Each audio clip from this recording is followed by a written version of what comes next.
Monsieur le Président, chers collègues, on reconnaît le bonheur au bruit qu'il fait quand il s'en va.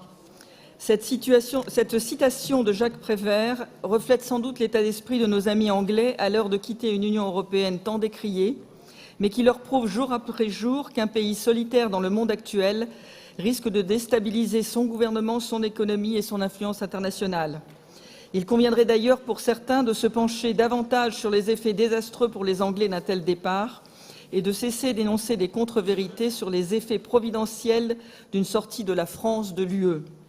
En prévision des nombreux changements qui nous attendent, notamment en ce qui concerne les trafics frontaliers, il nous faut anticiper et trouver des solutions afin de continuer à répondre aux exigences de sécurité aux frontières.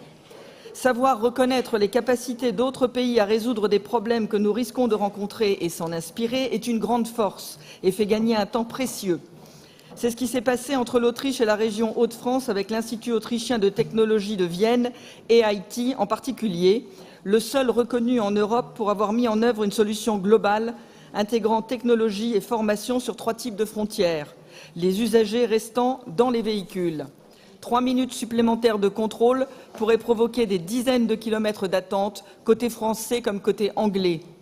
Rappelons qu'à seulement 27 kilomètres des côtes anglaises, notre région est le point d'entrée en Europe. C'est pourquoi des mesures préventives ont déjà été prises, comme par exemple la création d'un parking fermé destiné aux poids lourds à Dunkerque, dans l'enceinte portuaire.